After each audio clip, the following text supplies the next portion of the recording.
Já de volta aqui com o TV Mar News e a gente vem trazendo para vocês um balanço de como ficou a nossa cidade com toda essa chuva que caiu no final de semana. Vamos conferir. Você vê aí imagens, né, de diversas regiões aqui do nosso município, dessa quantidade de chuva que caiu. Aí foi em Bebedouro, não é isso? Em Bebedouro, aquela região que sempre infelizmente alaga, a gente vê aí inclusive esse momento em que o motoqueiro perde a sua moto, né? A força da chuva vai levando então a sua moto. Por sorte, a pessoa conseguiu ser resgatada por outros populares também que conseguiram então segurá-lo para que ele também não fosse levado junto com a força da chuva. Mais imagens também aí de outra região da nossa capital.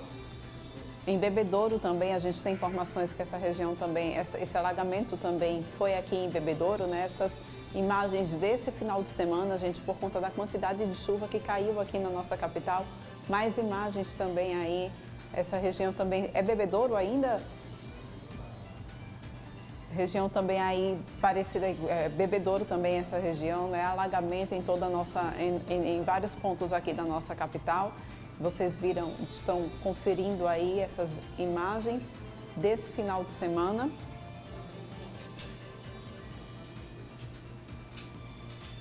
Mesmo ponto, né? Esse parece ser o mesmo ponto, só que, exatamente, o mesmo ponto, só que em outro horário, né? Em toda aquela região, realmente, a parte baixa ali da região do Bebedouro, é uma situação muito complicada. Essas imagens, já as imagens da Avenida Pierre Chalita, o rio Jacarecica transbordou, ficou nessa situação. Os carros, olha só, a gente consegue ver ali atrás, os carros precisando fazer a volta porque não conseguiam passar. Essas aí são as imagens também daqui da região de Jacarecica, né? O rio de Jacarecica transbordou.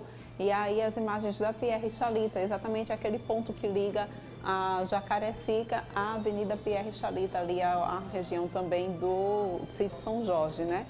Essas são as imagens, inclusive, de placas, eu acho que placas perdidas aqui na nossa capital, que veio com a força do rio. O pessoal disponibilizou, inclusive, aí as placas, colocou as placas espalhadas pela cerca, inclusive avisando, olha, quem perdeu a sua placa, vem aqui e possa, então, fazer a retirada, né? E a gente viu aí todas essas imagens, então, das chuvas aqui na nossa capital e trazemos, então, agora ao vivo Fernando Palmeira mostrando para a gente como está exatamente aquela situação ali da Pierre Chalita. A água por aí já baixou, não é isso, Fernando?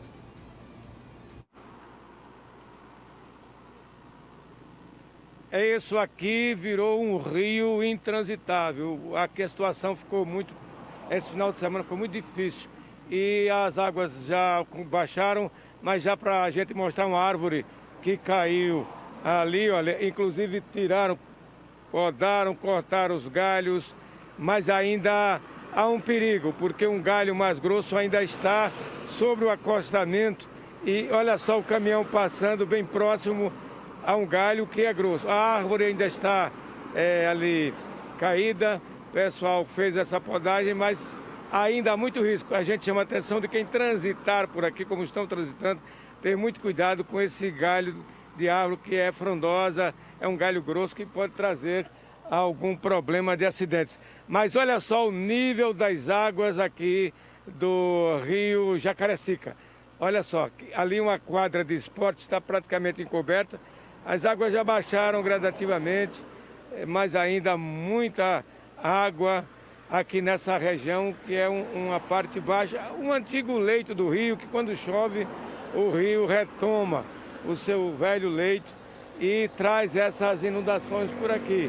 Pessoal que reside por aqui, inclusive Chico Nogueira, olha só lá o bangalô, a mansão do Chico, lá adiante, mas está muito distante das águas, fica na parte mais alta.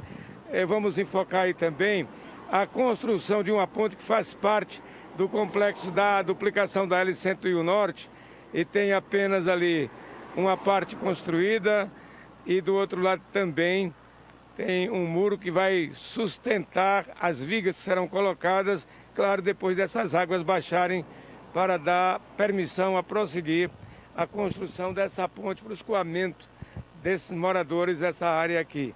A gente lembra também, além do Riacho do Silva, que transbordou, também outros blocos, outros conjuntos habitacionais, como Cleto Marques Luz, que ficaram inundados, trazendo preocupação e até transtorno para os moradores.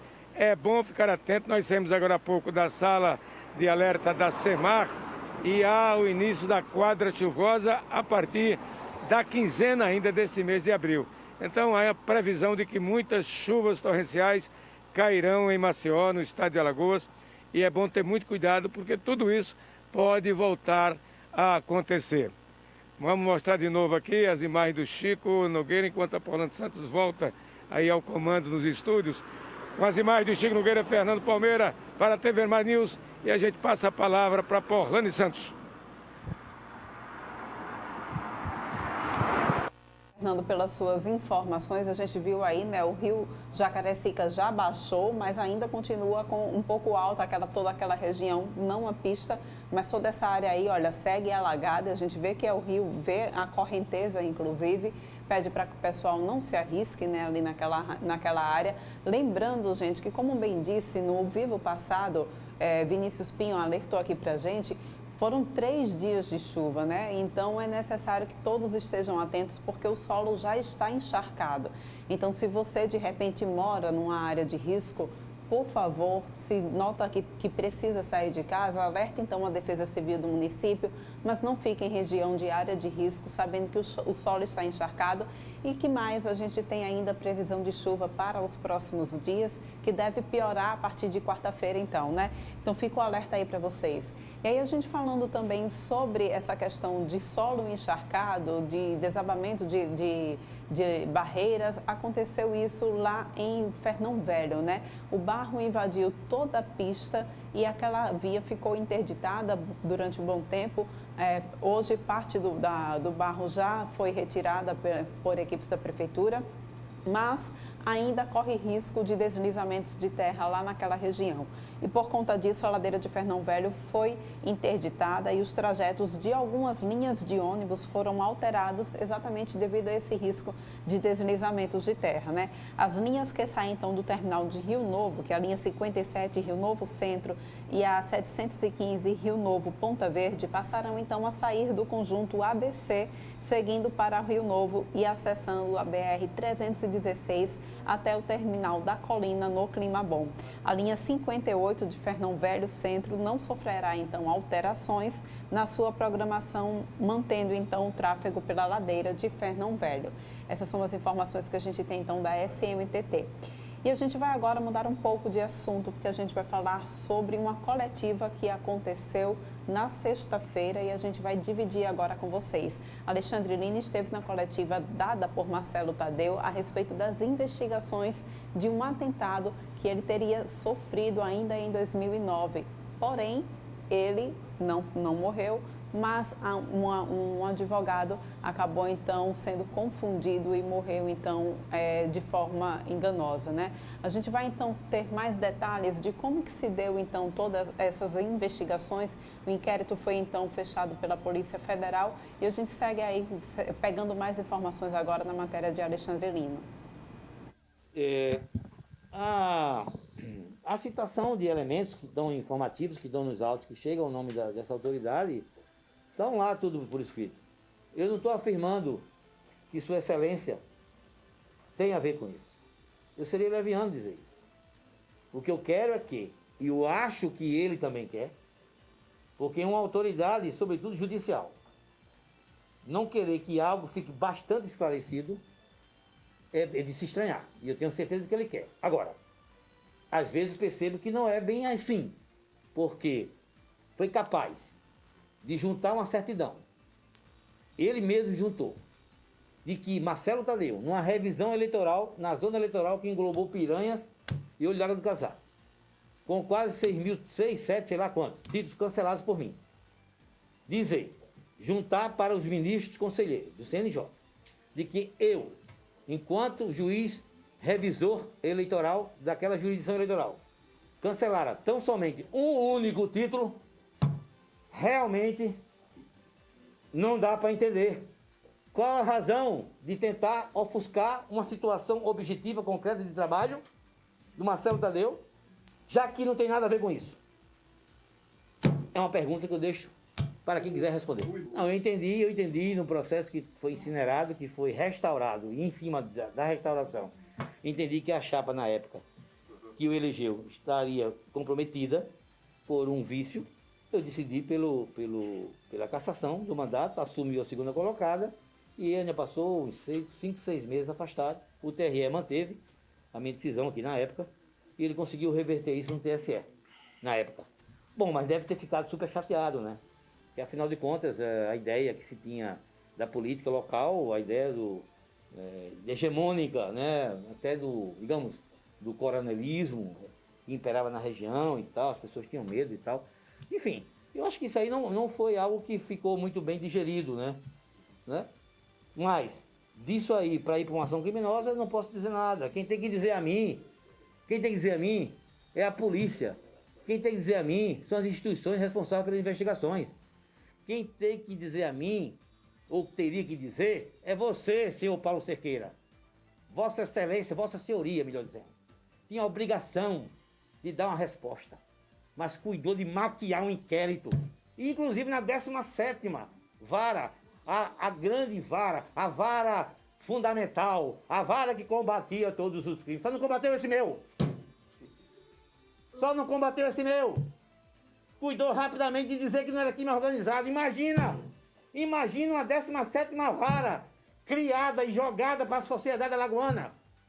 A ideia surreal e irreal de que é uma vara obstinada para combater crime organizado não conseguiu e não ficou com um inquérito que apontava a presença de Marcelo Tadeu como magistrado com possibilidade de ser vítima e abdicou rapidamente. Doutor Maurício Breda era o juiz, coincidentemente, no Ministério Público, o seu primo, hoje secretário, seu Alfredo Gaspar e seu Paulo Cerqueira.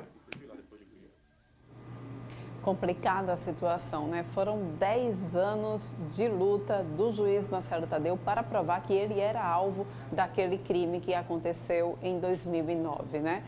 Infelizmente, essa situação se deu envolvendo a Polícia Civil do nosso estado, que isso é muito grave, que as investigações possam ir além para, de repente, descobrir se existe mais, de fato, uma organização criminosa por trás disso tudo, né? A gente muda agora de assunto e fala um pouco sobre pandemia e as crianças especiais que precisam ter cuidados especiais também durante essa situação. A gente acompanha agora na matéria de Fernando Palmeira. O último dia 7 de abril, comemorado como deve ser todo dia, comemorado, estimulado e participado desse Dia Mundial da Saúde. Dia também da criação da Organização Mundial de Saúde. E aqui em Alagoas temos uma entidade que faz uma referência toda especial e todo dia, toda hora, todo tempo, cuidando dos interesses da saúde, principalmente das pessoas especiais. É a AP, Associação das Pessoas Especiais. E a gente vai falar principalmente agora sobre a saúde da família e particularmente, especialmente, sobre a saúde das crianças. Vamos conversar com essa terapeuta ocupacional, Tâmara Venâncio. Ela nos fala sobre a importância de estarmos refletindo sempre, praticando todo dia a saúde no Dia Mundial da Saúde. Como esse dia ele é marcado pela conscientização, né? E pela prevenção da saúde, né? Então, nós vemos que algumas dificuldades enfrentadas dessas crianças durante a pandemia é o fato delas não conseguirem compreender o contexto atual e a complexidade que nós estamos vivendo hoje, né?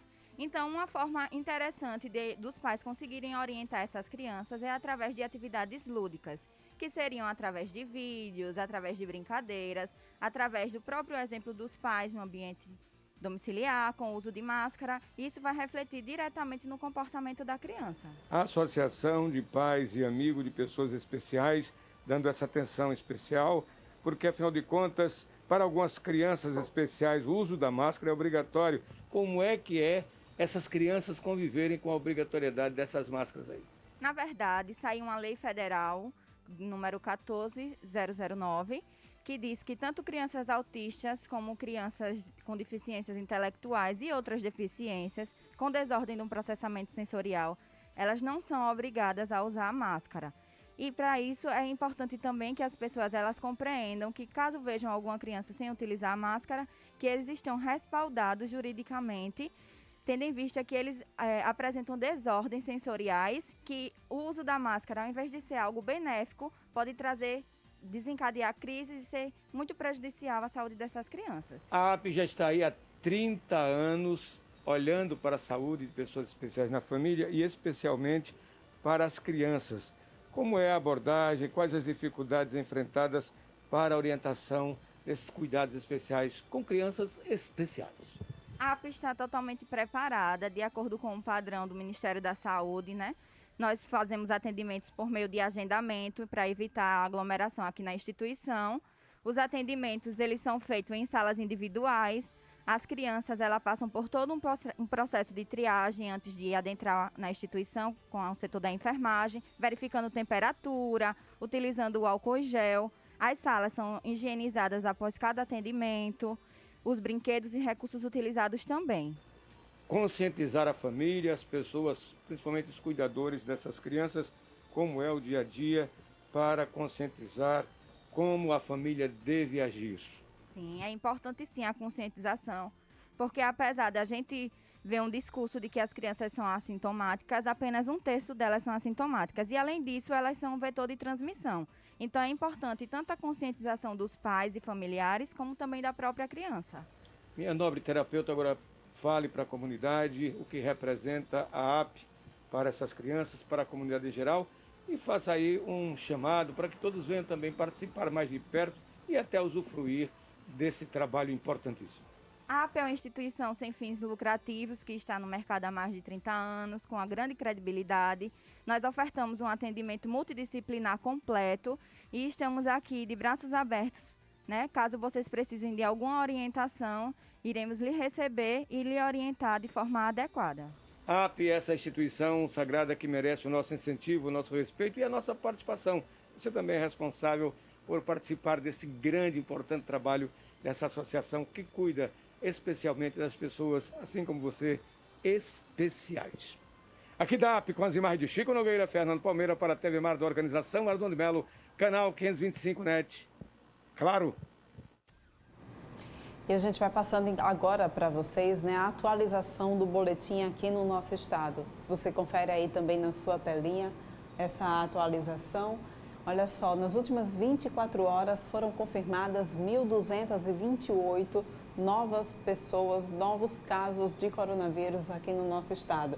Nós temos um total de 161.353 pessoas que já se contaminaram com a Covid-19 desde o início da pandemia, né?